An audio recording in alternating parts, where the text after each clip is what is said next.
Lo último que hablábamos era sobre la destrucción de Roma. Y a propósito de eso, San Gregorio Magno hablaba, ahora hablábamos de la destrucción futura y la destrucción que había habido, ¿no? Que nunca hubo una destrucción tan grande como la de la Roma de la antigüedad. Y a propósito, San Gregorio Magno escribía: hace muy poco Roma era vista como la amante del mundo. ¿Y qué queda ahora de ella? Aplastada por múltiples e ilimitadas miserias, por la desolación de sus habitantes, las incursiones de sus enemigos, la frecuencia de la destrucción. Vemos en ella cumplidas las palabras del profeta contra la ciudad de Samaria. Después dice: ¿dónde está el Senado? ¿Dónde está el pueblo? Los huesos cariados y la carne consumida. Toda la pompa de la mundana grandeza se extinguió en ella. Su completa estructura se disolvió, y nosotros, los pocos que quedamos, somos día a día arrasados por la espada y por innumerables tribulaciones. Roma está vacía y ardiendo. Su gente ha fallado y aún sus murallas están cayendo. ¿Dónde están ahora los que una vez exultaban en su gloria? ¿Dónde sus pompas? ¿Dónde su orgullo? ¿Dónde su constante e inmoderado regocijarse? Eso dice San Gregorio Magno de la Roma de su tiempo, cuando está en plena decadencia. Nunca hubo una ruina como la de la caída de la gran ciudad de las 7 colinas, como cuando se cumplieron las palabras de la profecía. Ha caído Babilonia como piedra de molino lanzada al mar. Los escritores de la Iglesia nos dicen que en los últimos días Roma probablemente se volverá apóstata. De nuevo, insisto, esto es un escrito de hace casi 2 siglos atrás. Dice: apóstata de la Iglesia, del verdadero, del vicario de Cristo. Y que Roma será nuevamente castigada porque él, el vicario, el Papa, se marchará de allí y el juicio de Dios caerá sobre el lugar desde donde él, de nuevo el Papa, una vez reinó sobre las naciones del mundo. Porque ¿qué es que hace Roma sacra sino la presencia del vicario de Cristo? ¿Qué podría ser querido a la vista de Dios excepto solo la presencia del vicario de su Hijo? Recordemos, a propósito de esto, en la Segunda Guerra Mundial, cómo Roma fue borrada, y fue dicho, creo que a la beata María Elena Aiello, si no recuerdo mal, que Dios había ahorrado Roma porque estaba ahí el Papa. Si el Papa no estaba, si la protección de Roma fuera el Papa. Por eso se pregunta qué es que hace Roma sagrada, sino la presencia del vicario de Cristo del Papa. ¿Qué podría ser querido a la vista de Dios, excepto solo la presencia del vicario de su Hijo? Dejad que la Iglesia de Cristo se vaya de Roma, y Roma, es decir, se puede ir de distintas formas, no ir sino apostatar, ¿no? Y es una forma de irse, es que la Iglesia no está, la verdadera Iglesia no está en Roma, por lo tanto, Roma no será a los ojos de Dios, no más que lo fueron Jerusalén. Lo mismo pasó con Jerusalén. Cuando no reconoce al Mesías, ahí cae. Es lo mismo. Se vuelve a repetir. Él dice: Jerusalén, la ciudad santa, elegida por Dios, fue derribada y consumida por el fuego porque crucificó al Señor de la gloria. Y la ciudad de Roma, que ha sido por 1800 años, hoy diríamos 2000 años, el asiento del vicario de Cristo, si se vuelve apóstata, como la antigua Jerusalén, sufrirá parecida condena. Y por tanto, nos dicen los escritores de la Iglesia, que Roma no posee prerrogativa alguna, excepto solo aquella de que el vicario de Cristo está allí. Y si se vuelve infiel, el mismo juicio que cayó sobre Jerusalén que, aunque santificada por la presencia del Hijo de Dios, era, sin embargo, dice, y no solo por el discípulo, él caerá del mismo modo sobre Roma. Esto es lo que dice que va a ocurrir. Entonces, es para pensar que los tiempos son estos. La apostasía de Roma, el vicario de Cristo y su destrucción por el anticristo puede parecer, dice Manning, pensamientos nuevos a muchos católicos, que pienso, dice él, esté bien recurrir a textos de teólogos de la mayor reputación. Y entonces primero pone a Malvenda, quien escribió específicamente sobre la materia y que se declara ser de la opinión de Rivera, de Gaspar Melus, de Viegas, de Suárez, Bellarmino. Ya hablamos de San Roberto Bellarmino, de Suárez, ¿no?, en otra oportunidad, a propósito del Concilio de Trento, y Bossius. Dice que Roma apostatará de la fe. Esto de que Roma apostatará de la fe lo decían, hay que recordarlo, ¿no?, también en honor a la verdad, los fatimitas, es decir, aquellos expertos en Fátima, sobre todo pienso en el padre Grüner, en el padre Kramer, cuando antes, hace bastante tiempo, antes incluso que se diera a conocer en el 2000 el tercer secreto de Fátima, decían que justamente la parte importante del secreto de Fátima era no solo la pérdida de la fe, porque también eso lo dice Cardenal Ratzinger en Informes sobre la Fe, en ese libro hecho con entrevista con Vittorio Messori, no solo eso, sino que ellos decían que además la apostasía venía de Roma, de la cabeza. Y también, porque lo decía el cardenal Chappi, y por eso mismo, cuando se da a conocer el secreto en el año 2000, ellos dicen que ha sido incompleto, que hay una parte que no fue dicha. Y se lo sostienen hasta hoy, ¿no? Bueno, el padre Grüner murió ya. Entonces, dice, Roma apostatará de la fe, abandona al vicario de Cristo y vuelve al antiguo paganismo. Al antiguo paganismo. Las palabras de Malvenda son estas. Dice, pero Roma misma, en los últimos tiempos del mundo, en el último tiempo del mundo más bien, volverá a su antigua idolatría. Yo estaba pensando, lo hemos visto, ¿no? Madre mía, ¿qué fue? La velada esa de Navidad ahí en Roma, ¿eh?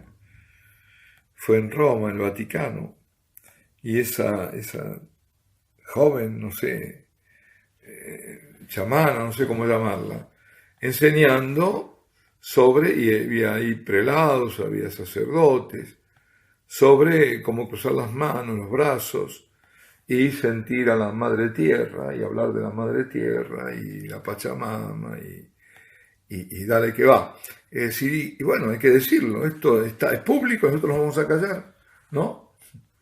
Entonces es volver al paganismo, eso es paganismo puro y duro, ¿eh? Entonces dice Malvenda, pero Roma misma en los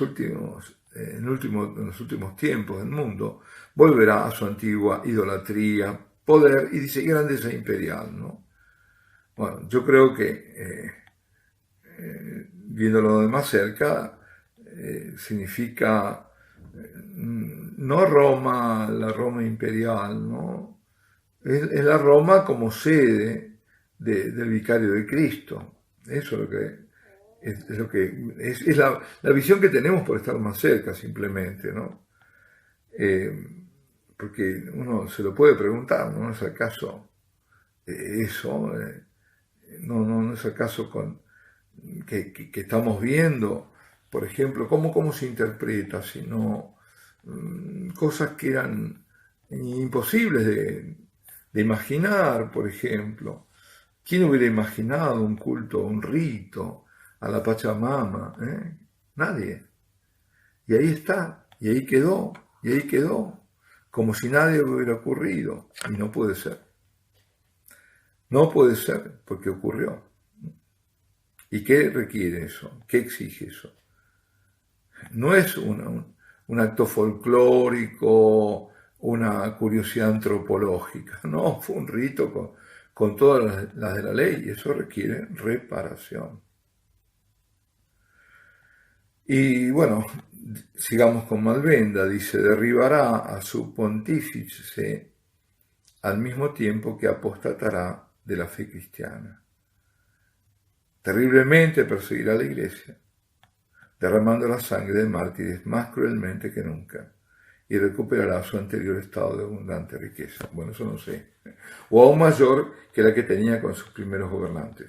Lo que queda clarísimo es que se viene, como decía Manning, la persecución, pero una persecución cruel, ¿no? Esto lo escribe Malvenda en De Anticristo Liber. Acá tengo los datos en libro 4, capítulo 5. Y lo que ahí se apunta es lo que será la caída de Roma. Eso también, ¿no? Hay que tener en cuenta esto.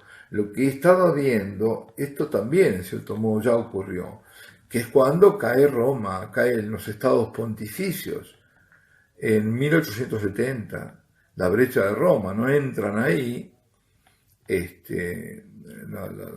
las tropas de los Saboya y todo eso, ¿no? 1870, y el Papa pierde todos los estados pontificios, pero eso, podemos decir, es típico, es decir, un tipo del antitipo que vendrá.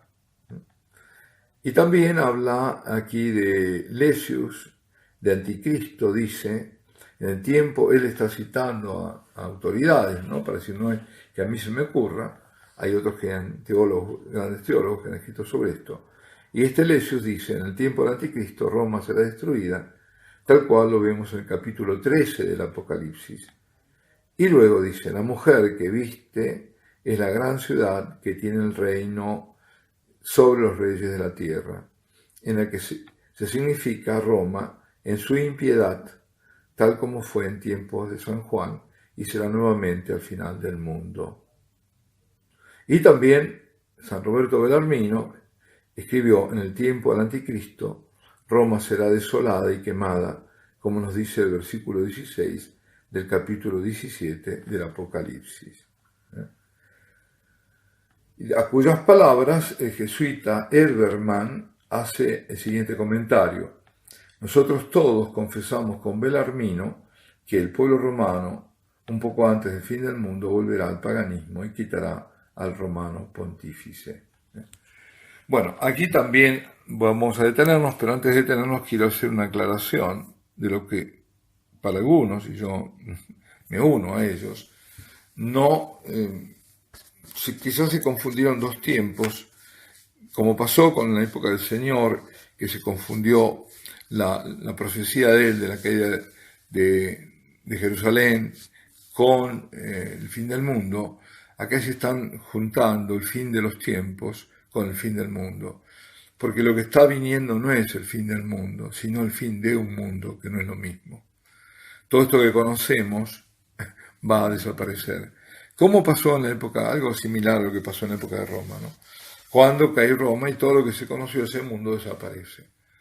Y se gesta uno nuevo. Bueno, aquí va a pasar lo mismo. Esta es lo que, eso sí, es mi convicción, ¿no? Y bueno, no solo mía, de varios. Alabado sea Jesucristo, sea por siempre bendito y alabado. Bueno, no sé cuánto va a durar este audio, pero sí sé que es muy importante porque es prácticamente conclusivo. Estábamos hablando de los distintos escritores que apoyaban esa tesis de la persecución, sobre todo de Roma, ¿no? de la apostasía en Roma.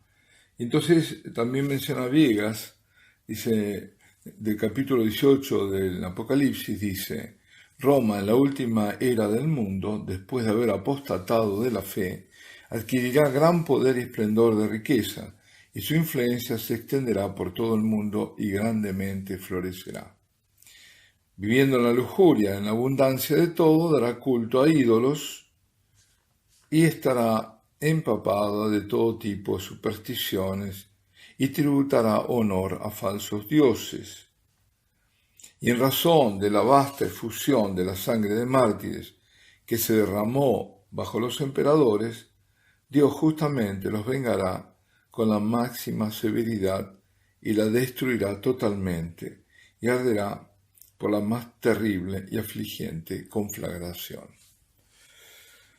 Finalmente, Cornelius a Lápide, que era un jesuita del siglo XVII, resume lo que puede ser dicho acerca de esa común interpretación de teólogos.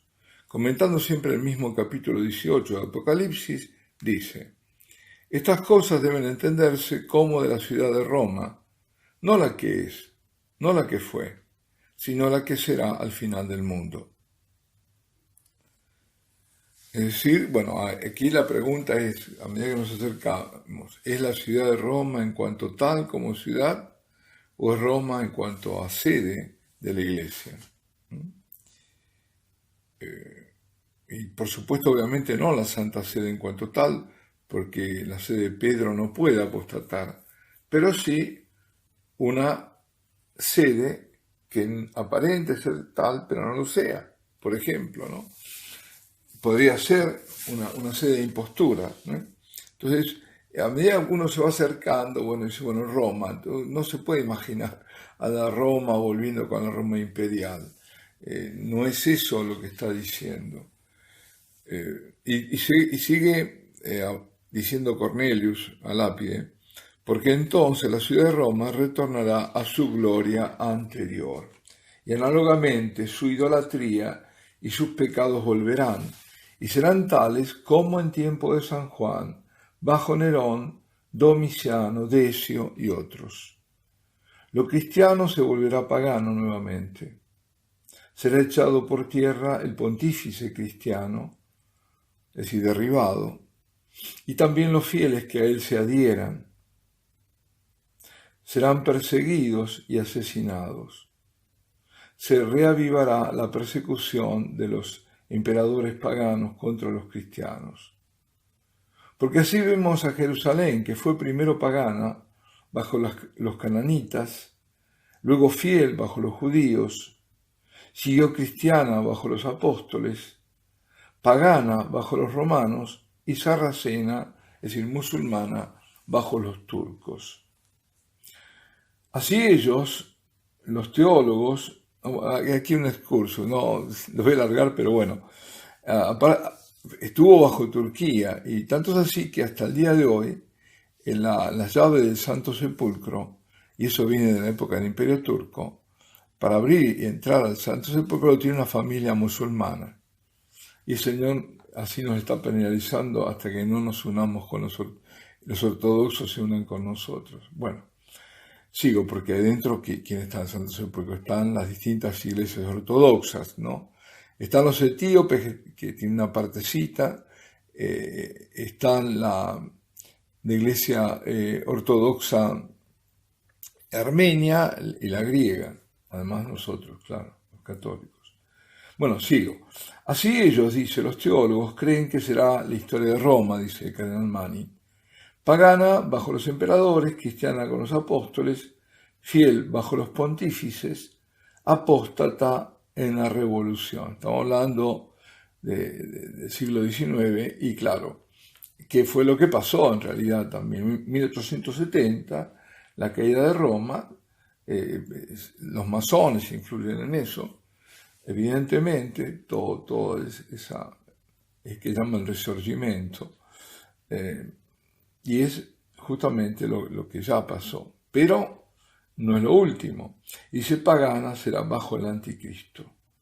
Solo Jerusalén pudo pecar tan formalmente y caer tan bajo, porque solo Jerusalén había sido así elegida, iluminada y consagrada. Y como ningún pueblo fue, dice, tan intenso en las persecuciones de Jesús como los judíos, así me temo que nada será más implacable contra la fe que los romanos, es decir, la Roma como sede del anticristo, ¿no? Dice luego el cardenal Manning: ahora no intentaré detallar cuáles serán los eventos futuros. Qué interesante, ¿no? La prudencia de este gran hombre. Todo lo contrario a estos que pululan dando fechas, diciendo cómo serán las cosas, asegurándolas como si ya las vieran.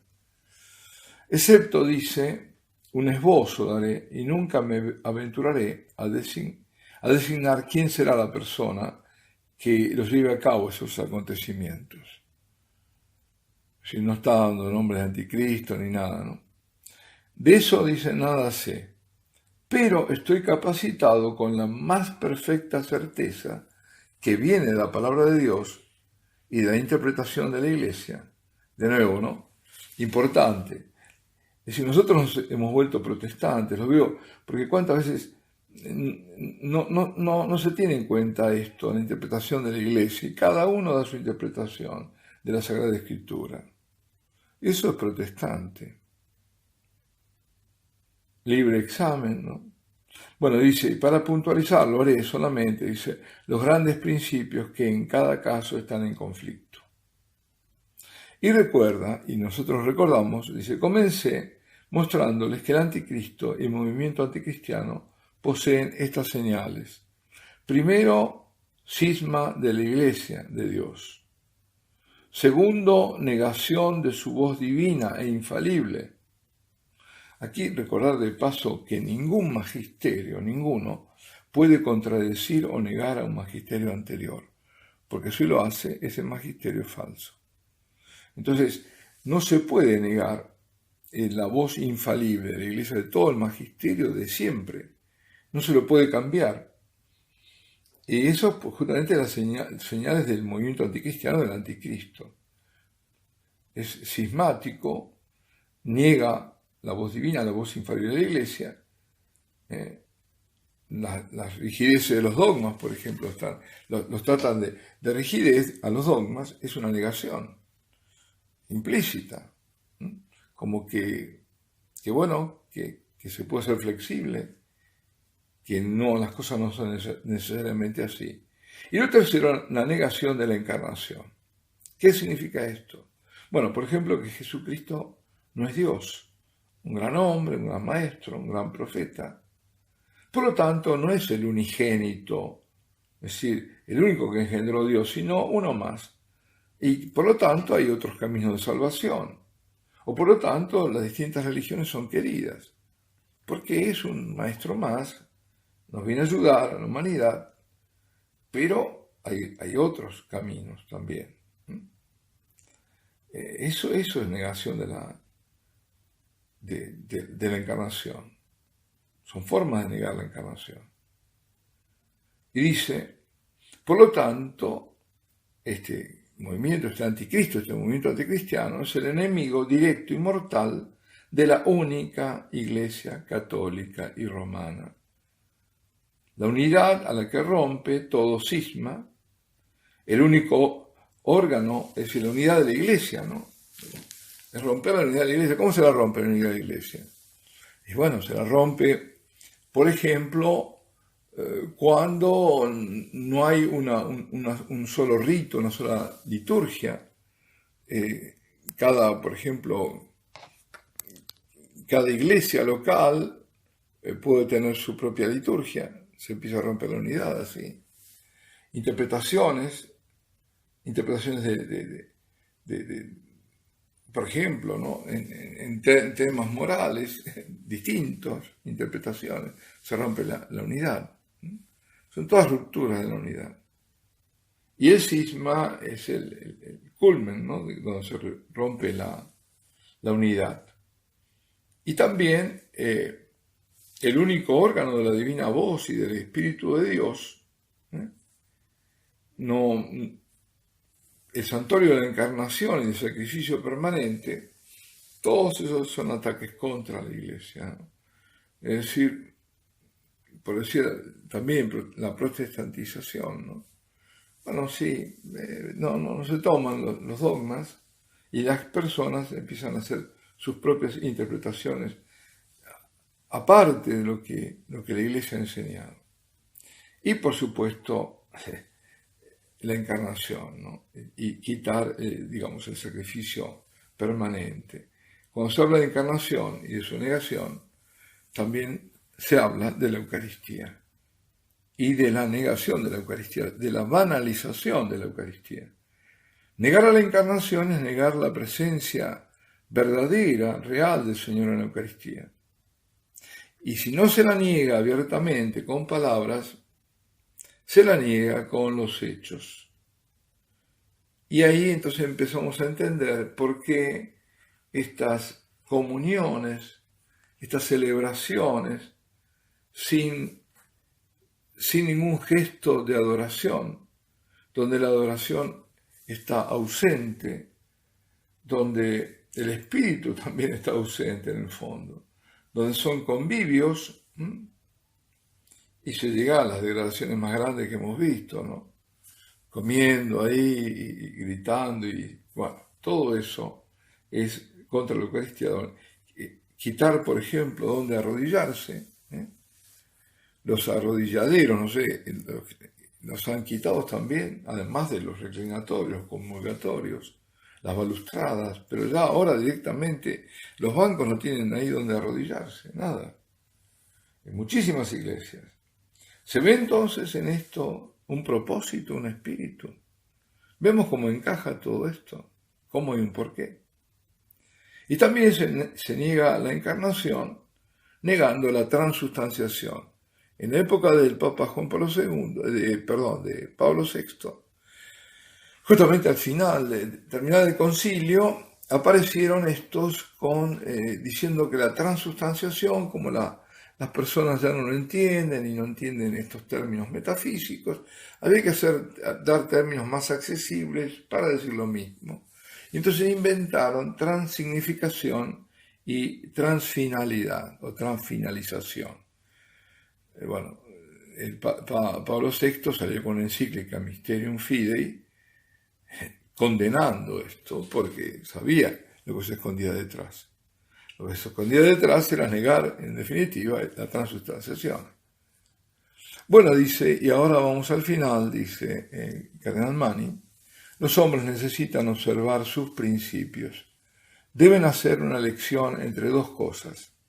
Entre la fe en un maestro que habla con voz infalible, gobernando la unidad que ahora, como al comienzo, teje la unidad de las naciones del mundo, o el espíritu de la cristianidad fragmentada, que es fuente de desorden y termina en el no creer. Aquí está la simple elección a la que somos llevados y entre ellas debemos resolver, dice Mani. Ubiquémonos, siempre digo lo mismo, no estamos 2 siglos atrás. Los acontecimientos de cada día, dice, están llevando a los hombres cada vez más allá, en la carrera que emprendieron.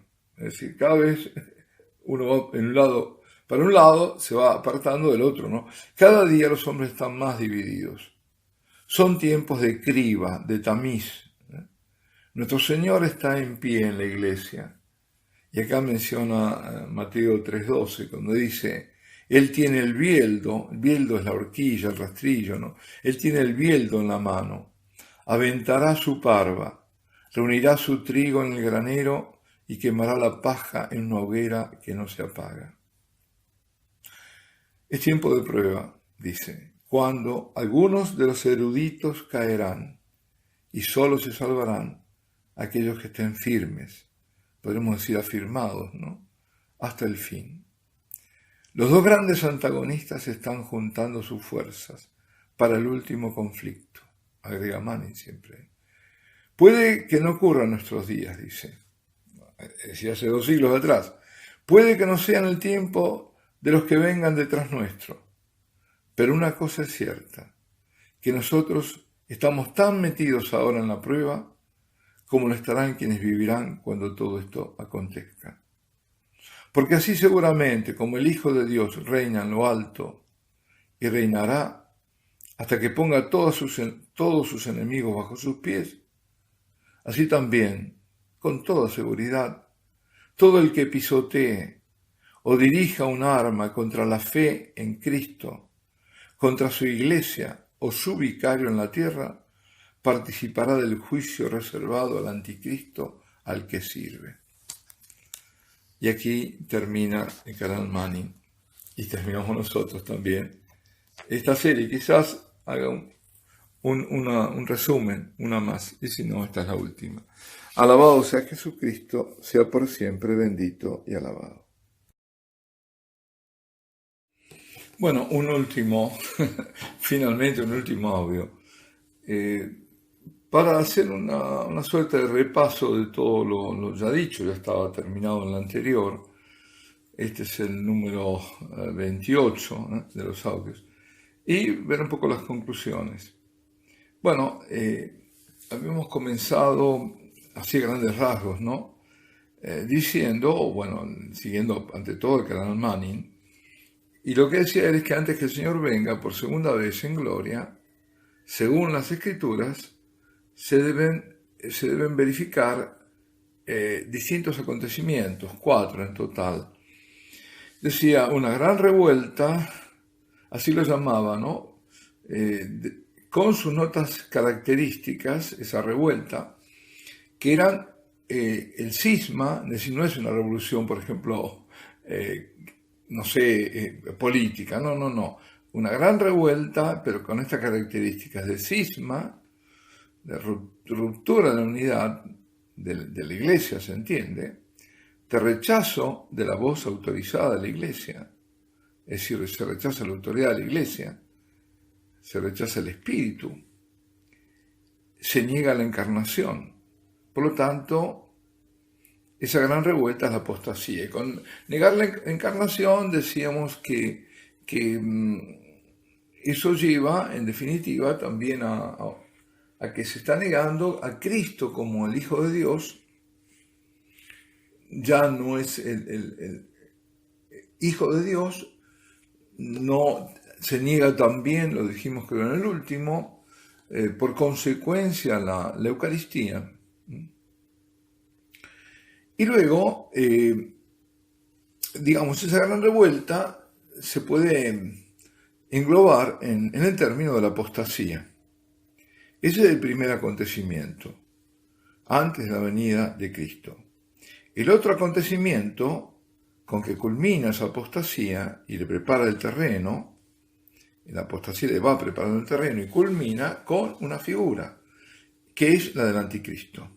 Entonces la venida del anticristo se le llama hijo de perdición, el impío, ¿no?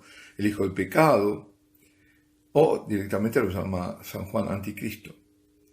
Pero, ese es el segundo, pero para que el anticristo se manifieste, debe ser quitado un impedimento, que era, decíamos ahora, se ha hecho popular, creo, la palabra griega que utiliza San Pablo en la segunda carta a los tesalonicenses es katejón, pero usa dos palabras, lo usa en masculino y lo usa en neutro. Por lo tanto, entonces, el otro acontecimiento es la remoción del katejón, que es algo, pero que también específicamente es alguien. Es decir, hay dos grandes poderes antagónicos y son el que engendra la apostasía, por un lado, con sus cismas, sus herejías, que culminan con la negación de Cristo, de Dios en la carne, y por lo tanto también de la Eucaristía como continuación y consecuencia de la encarnación. Digo, por un lado, ese poder, que es el llamado, digamos, misterio de iniquidad, que es el principio del mal, opuesto al principio del bien, que es la salvación. Ese es entonces el segundo repaso. El primero es la apostasía, para decirlo en una sola palabra. El segundo, la venida del anticristo, pero antes de la venida del anticristo hay un tercero, que es el katejón, que hay que removerlo, quitarlo. Algo y alguien, sobre todo alguien veremos, ¿no? Y luego, por último, como acontecimiento, es la gran persecución y el poder del anticristo que ya está instalado. Entonces, la gran persecución aquí en los cristianos, por supuesto. Y ahí, en esa persecución, en eso se está ubicando justamente la eliminación del sacrificio perpetuo, es decir, la Eucaristía, y en su lugar, en el templo, el abominio que provoca la desolación. Abominio desolador, digamos, ¿no? A veces se dice la desolación de la abominación, bueno, pero más propio sería el abominio desolador, provoca la desolación. El templo está vacío, ¿no? Dios ya, esos son paredes nada más, Dios ya no está, no está más el Espíritu Santo. Y todo esto lo vimos que ya fue ocurriendo, hablábamos de lo que pasó con el Islam, con los maometanos, como decía él, la superstición maometana, que en Oriente todas iglesias que habían sido cristianas desaparecieron y quitaron el altar, quitaron todo, y se puso el abominio. Y lo mismo pasó en Occidente con la reforma, la llamada reforma, con los protestantes. Quitaron el altar y también yo conté una experiencia que tuve en Holanda, ¿no? Bueno, pero y que cualquiera lo puede tener si va a una iglesia que ha sido desacralizada y que es una cáscara nada más. Y uno siente esa desolación. Es decir, Dios ya no está más el Espíritu Santo. También vimos que el misterio de la iniquidad actúa desde el primer momento. Es decir, que esa revuelta es el misterio de iniquidad en acto. El misterio de iniquidad, ¿qué es? De iniquidad, ¿no? El mal del que los hombres participan, pero que es un poder que está más allá de los hombres y que obra desde la manifestación del Señor. Lo vemos sobre todo en la pasión del Cristo. Y luego comienza a obrar en el tiempo de los apóstoles. Desde entonces, ese principio antagónico al de bondad, al principio de bien, al principio de piedad, a la salvación. Justamente yo creo que, bueno, como el Manning se basa primero, bueno, en la segunda carta a los tesalonicenses y luego también en Apocalipsis y en la profecía de Daniel, por lo menos vamos a recordar qué dice San Pablo en el segundo capítulo de su segunda carta a los cristianos de Tesalónica. Dice: en cuanto a la venida de nuestro Señor Jesucristo y de nuestro encuentro con Él, os rogamos, hermanos, que no se inquiete fácilmente vuestro ánimo, ni os alarméis, ni por revelaciones, ni por rumores, ni por alguna carta que se nos atribuya como si fuera inminente el día del Señor. El día del Señor es el día de la venida del Señor, ¿no? Por eso está muy vinculado íntimamente, si el anticristo a la venida del Señor es lo que lo precede inmediatamente. Y dice: que de ningún modo se engañe nadie, porque primero tiene que venir la apostasía y manifestarse el hombre de la iniquidad, el hijo de la perdición, es decir, el anticristo, que se opone y se alza sobre todo lo que lleva el nombre de Dios o es adorado, hasta el punto de sentarse él mismo en el templo de Dios, mostrándose como si fuera Dios. Ahí está el abominio. ¿No recordáis, dice, que cuando todavía estaba entre vosotros os hablaba de estas cosas? Pero ahora ya sabéis qué es lo que impide su manifestación, que sucederá en su momento. Porque ya está actuando el misterio de iniquidad, solo falta que sea apartado el que hasta ahora lo retiene. ¿Ven? Acá están los dos, el algo y el alguien. Dice: ya sabéis qué es lo que le impide, qué es lo que impide ese algo. Pero dice: porque ya está actuando el misterio de la iniquidad, solo falta que sea apartado el que hasta ahora lo retiene, el que hasta ahora, alguien que lo retiene. Y entonces aparecerá el inicuo, a quien el Señor exterminará con el soplo de su boca y destruirá con su venida majestuosa. Aquel, por la acción de Satanás, vendrá con todo poder y con falsas señales y prodigios, y con todo género de engaños malvados, dirigidos a los que se pierden, puesto que no aceptaron el amor de la verdad para salvarse. Por eso Dios les envía un poder seductor para que ellos crean en la mentira, de modo que sean condenados todos los que no creyeron en la verdad, sino que pusieron su complacencia en la injusticia.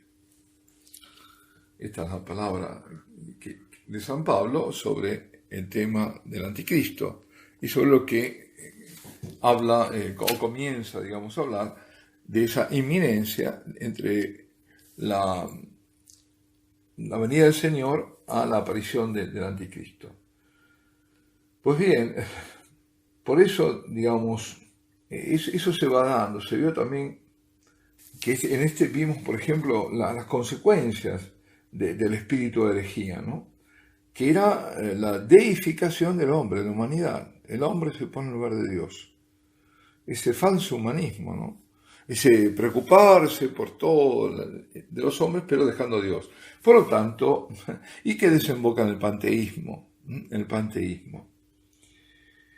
Y se vio también como todo esto que se profetizaba para el futuro ya ha venido ocurriendo en la historia según aquello de tipo y antitipo. Es decir, tipo es la prefiguración de algo que se va a dar después, que es el antitipo. El antitipo es la culminación. Es decir, hubo distintos anticristos hasta que llegue el anticristo.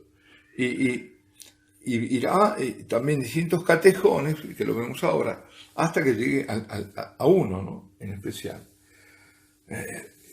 También nos concentramos justamente en el catejón, en el anticristo, ¿no? El anticristo no es una época o movimiento, es una persona. Contrario que algunos han pensado que era un movimiento, no, queda clarísimo que es una persona según las escrituras. Los padres de la Iglesia incluso especulaban acerca de la característica de ese anticristo sobre la base escriturística siempre. A este personaje se le dedicó varios audios porque muy claramente está relacionado en Apocalipsis con la venida del Señor. Inmediatamente antes de la venida del Señor, como digo, y el Señor, como dice en la carta, la segunda carta a los tesalonicenses que acabamos de leer, el Señor lo aniquilará con el aliento de su boca y el resplandor de su venida, con la majestad de su venida.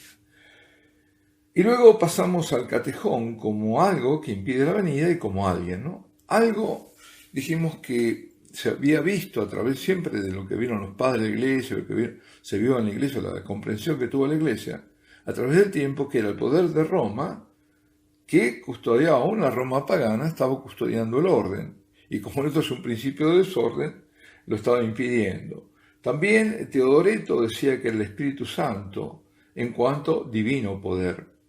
Y por supuesto los apóstoles, el poder apostólico, todo eso ha sido impedimento.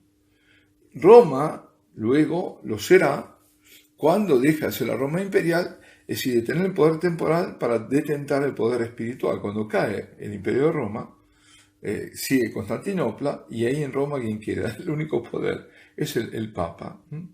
Entonces, ahí también es por supuesto,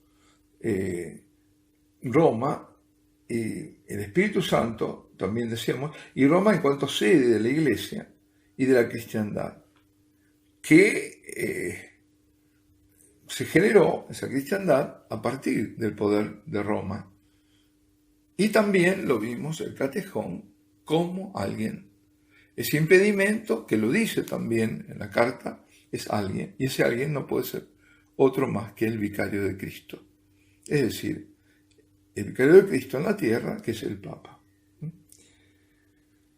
Y en el transcurrir, bueno, y así como hubo precursores del catejón, los hubo del anticristo. Por ejemplo, los emperadores, ¿no? Nerón, las grandes persecuciones, Diocleciano, Decio, otros emperadores romanos.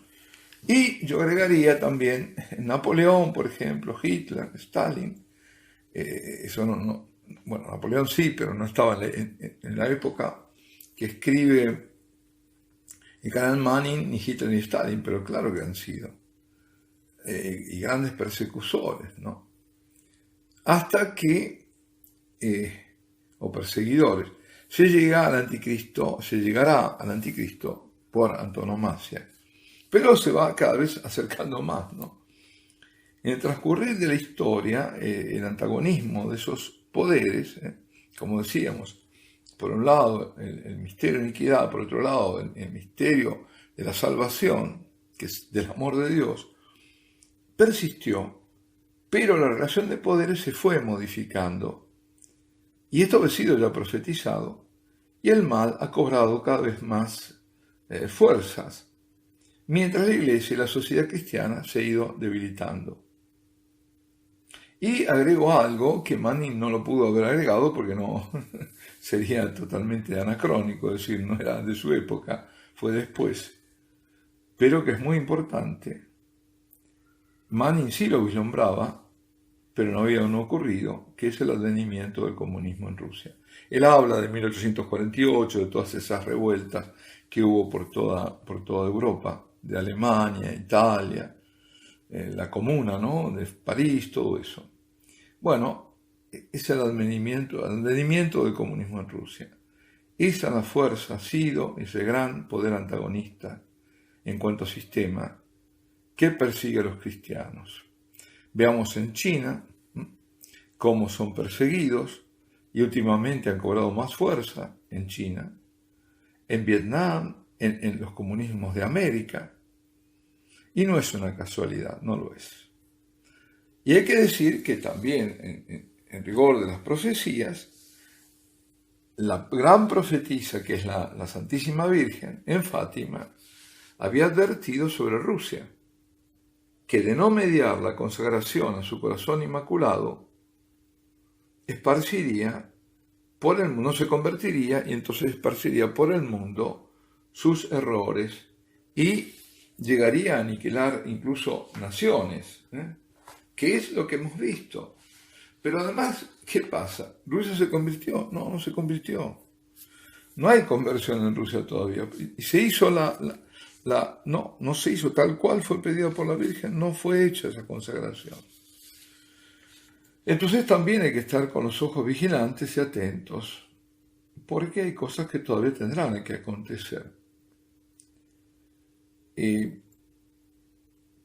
bueno, para concluir, digamos que lo que decíamos antes, que en los últimos audios, sobre este impedimento, que es un papa en particular, y la apostasía de Roma, también profetizada hacia el final. Y también hemos hablado del pueblo judío, ¿no? Este pueblo tan particular que no responde a ninguna categoría ni explicación antropológica ni nada, porque es teológico. Y vimos también el paralelismo con la iglesia, es decir, la iglesia y la sinagoga. El judaísmo, cuando nos referimos al judaísmo que ha rechazado a Cristo como el Mesías, también que ha negado la encarnación, ¿no?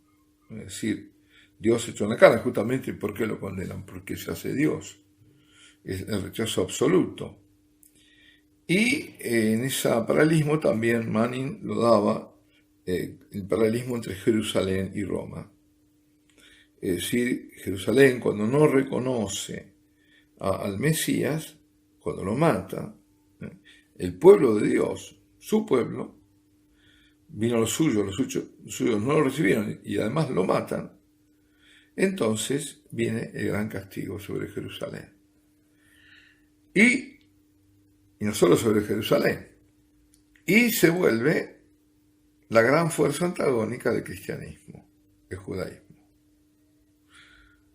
Lo mismo, la iglesia, análogamente, cuando apostata, cuando no reconoce a Cristo, cuando reniega de Cristo, en virtud, digamos, por ejemplo, de un falso ecumenismo y de falsas teologías y falsos maestros y todo, reniega de Cristo, reniega de su fe, no adora al Señor, le niega la adoración al Señor.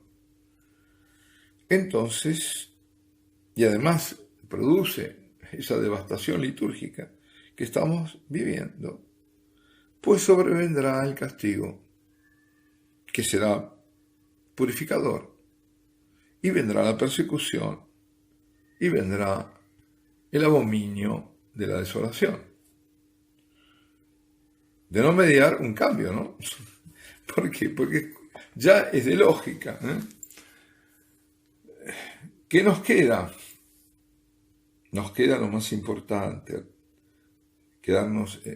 afirmarnos en la fe. Ahí estamos segurísimos en la fe en Cristo como único Salvador, esa fe en la Iglesia, la fe en la Madre de Dios, en el poder intercesor de la Madre, de mediación, en el poder corredentor de María también, porque ella tiene un papel que jugar, lo está jugando, es decir, para decirlo de alguna forma, la función, la misión de María, que es la enviada de la Santísima Trinidad para este tiempo, es conducirnos en la batalla final. Y con la certeza de que el triunfo es de Cristo y por lo tanto el corazón inmaculado de María triunfará. Alabado sea Jesucristo y Ave María Purísima.